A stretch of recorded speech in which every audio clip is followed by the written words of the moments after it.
Hi everybody, welcome back. So, completely barefaced. The only thing I've done so far is spray a little bit of the Smashbox primer water.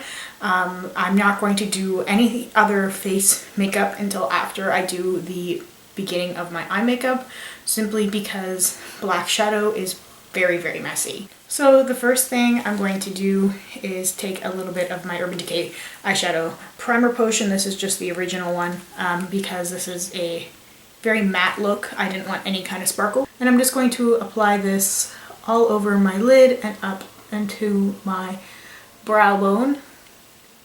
It's just going to help any shadow I use stick so much longer onto my lid. And this stuff is just magic. So once that's on, the next thing I'm going to do is go in with an eyeliner to use as a base on my lids. And I'm using Perversion from Urban Decay. Because this is the blackest black eyeliner I've been able to find. What I'm going to do here is I really want to use this to form a nice strong base for my black shadow. I found that this, after a lot of trial and error, works the best for me.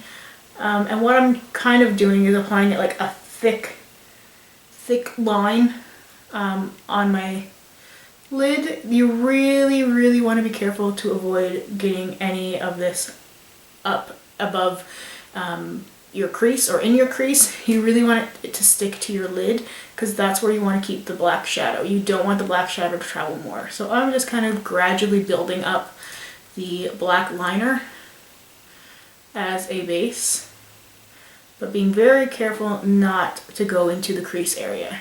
So this is going to look a little bit crazy at first, because really it is just a really thick black liner on your lid. The next thing I'm going to do is go in with a dense smudger brush. This is one from Still. I like this because it's still soft, but it's not fluffy like a blending brush. It is a lot more dense, so I find that it picks up the color really nicely. So I'm going to be using all shadows from the Naked Basics palette, so I'm going to go in with the really dark shade at the end there, Crave, and I'm going to be applying this directly on top of that black liner. And this is where you will probably notice some fallout. So you'll see it's not perfectly blended, and I will get to that. I'm just placing that black shadow over top, and again being careful not to go up into the crease or above. So I'm going to be doing this a couple times and gradually building up the color, because the thing with black shadow is that it can be pretty easy to make mistakes, and the best thing to do is to go slow instead of making a huge mistake that you can't really fix later. So I'm trying to get rid of some of the fallout now, but as you can see it's not really moving away very easily, and that's okay. That's why there's nothing else on my face at all yet, except for that primer water, which is fine because I can go in with some makeup remover and make sure I get rid of all the smudges. So then I'm taking my favorite blending brush from Still, the same brand as the smudger brush I used, and I'm going to take a little bit of Naked 2, that soft brown color, and I'm going to use that to go into the crease a little bit and blend out that black, because I like having the softer brown up in my crease as opposed to the black. It's been a few trial and error things to see what works best, and I just found that this was a combination that worked the best for me. So a lot of all this is simply blending back and forth. The longer you spend blending, the better it's going to look. So once you're happy with how blended out it is, you can decide if you want to add a little bit extra black, because sometimes with the blending, the black can become a little bit faded. So I'm just going to press in a little bit more of that black, trying to concentrate it as much as possible onto the lid area, again, and not going above. Then I'm just going to take a soft, clean blending brush just to finally go over any other areas that I'm not quite happy with. I could spend hours, honestly, just kind of making sure that this is blended the way I wanted it to be, and I'd still probably find an area that wasn't as great as I thought it could be. So I'm going to just get some makeup remover to remove the black smudges on my eyes. So then I'm just going to go in with some face makeup before I go back in and finish some of the eye stuff. So I'm going to use my NYX green primer. It's in my project pan. Just really want to get that used up, but it's a really great base. I'm not looking for anything kind of crazy special, simply because I want my eyes to be the main focus of this makeup look. So once I'm happy with the primer, I'm going to go in with my Tarte Amazonian Clay 12-Hour Full Coverage Foundation, because I really don't want the focus to be on any area of my face except for my eyes. So I just put a little bit on my finger because I'm going to kind of dab it in a little bit. I don't want to use a lot of foundation, so I'm just going to start to blend it in a little bit with my finger. Just zoom out slightly. So then I'm going to take a damp beauty blender to sort of finish blending in the makeup. I was trying yesterday. The reason I did it this way is just because I wanted a softer coverage, and I find that the combination of the beauty blender and my finger gave for the best sort of flawless finish. I'm not looking to cover up anything crazy. I have the eczema skin thing on my forehead, which hopefully will be going away once I see my dermatologist. I am then going to go in with a little bit of the Wake Me Up concealer from Rimmel, just to hopefully camouflage that spot a little bit more. And I'm going to put a little bit on my under eye area, and I like to put a little bit above my mouth and a little bit on my chin. Then again, I'm going to go back in with the beauty blender to make sure that that is blended in nicely.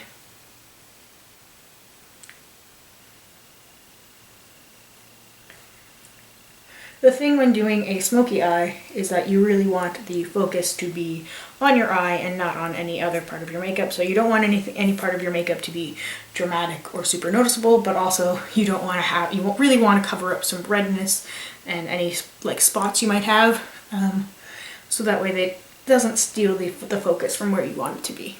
So once I'm happy with that, I'm going to go in with a little bit of my Dior Nude Air Loose Powder to set the foundation. And I'm just using the tiniest little bit of this powder. I'm really not trying to use a lot of it. I just want to set everything, and I really, really love this powder. I really like it in combination with the matching foundation. So I just find that this works really well and really kind of keeps everything skin-wise right in place, and it adds just a tiny bit more coverage.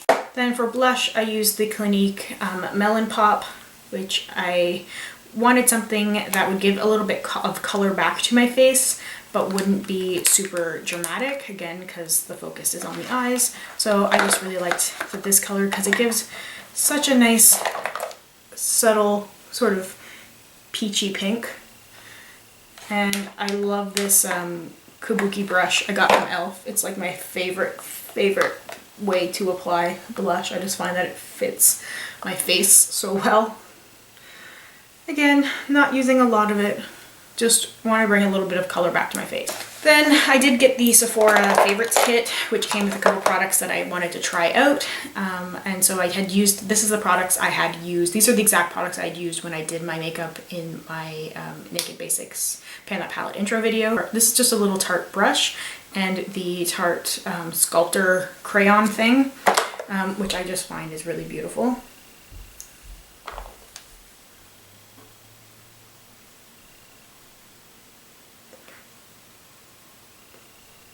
So I'm using a bit of a heavy hand.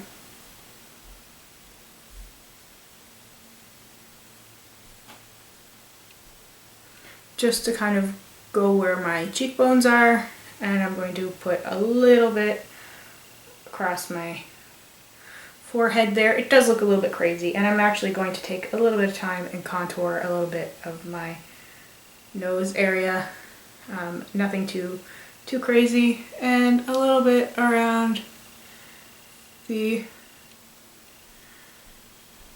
jaw. Again, this isn't about contouring, this is about the rest of the makeup. So all I'm using is that brush to blend everything out.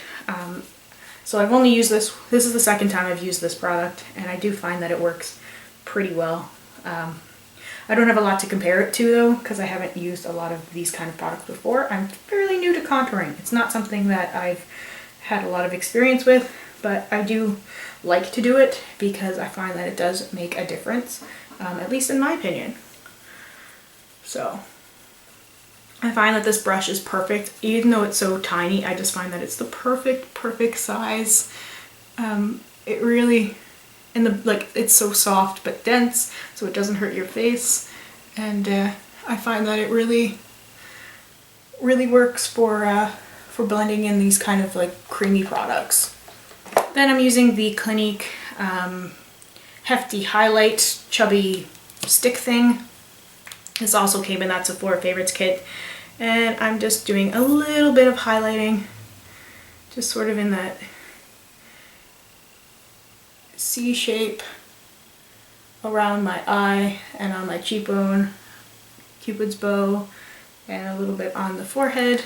And I am just going to go back in with that same brush to lightly blend that in, because I'm not looking for a super dramatic highlight. I really just want to have my face look good, I guess. As flawless as it can possibly be. So once I'm happy with that, I'm just going to tackle my brows quickly. I'm not going to do anything special. I'm just combing them right now with the Anastasia brush that goes with the Dipbrow. And I love the Dipbrow for super quick, it's just super quick to fill in brows.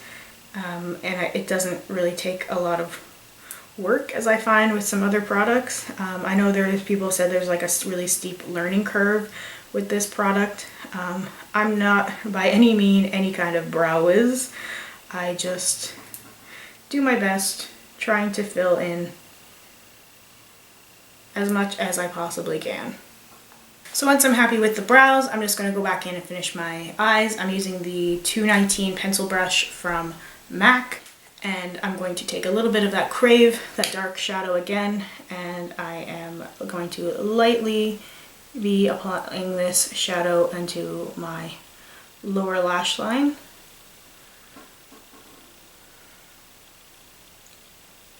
What's important about this, I find, is using this pencil because it's so precise.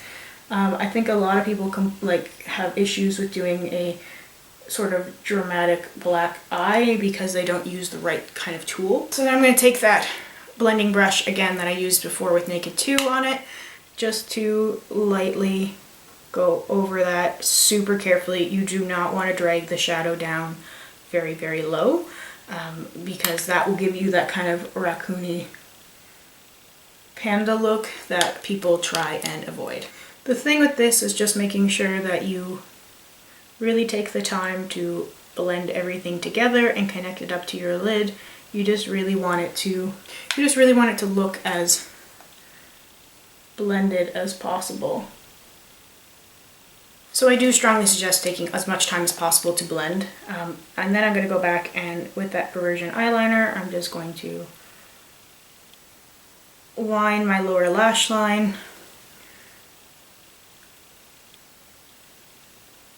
And make sure that my upper waterline is lined. And that's pretty much it. I'm going to take my Tarte lash primer to my lashes. Totally an optional step, but I just find that this helps make the mascara look so much better. I'm using just a tiny mascara from Marc Jacobs.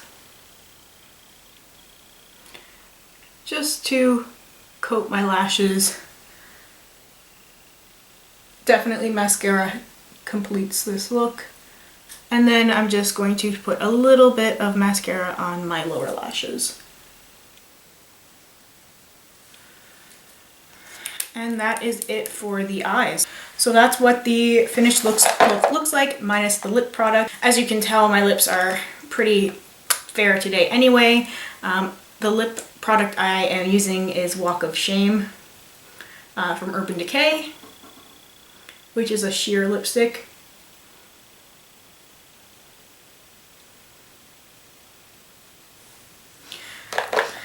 And that is the final look. So just take my hair out. My hair in my last video was 3-day hair, and I'd used the Living Proof dry shampoo, which is amazing. It really brought a lot of life and body back into my hair. I had washed my hair last night, so it's not as crazy and definitely not as oily to need the dry shampoo right now. But that's what I used. It actually works really, really well to suck up all the oil and makes your hair look and feel like you had freshly shampooed it. So that's all there is to this look. It's really, really super simple. It's really, really drama. It makes it seem like you put a lot of time and effort into your look when you really, really haven't. The main thing is spend as much time as possible blending. Do not drag the shadow too much above or below, or else it will really give you that kind of raccoony panda thing. But again, this is not for like the fair of heart. This is not a pretty look. It's not, it's a little bit messy. It's the kind of look that you wear with black, you know, with a leather jacket, with studs. This is not the kind of look that you pair with a frilly pink dress. It just isn't. It is a little bit more sort of badass, really, it is. And it's kind of perfect for this time of the year when you might want to feel a little bit darker. You could definitely do a vampier lip and really amp the drama. I really like the focus to be solely on the eyes though, which is why I do the totally nude lip. So anyway, thank you guys so much for watching. Thank you guys for the massive love on my last video where I was rocking this look. Really, really appreciate it. If you have any other requests, anything you'd like to see from me, please let me know. So thank you so, so much for taking the time to watch my video today. I really, truly appreciate it. And I'll see you very soon in my next one. Bye.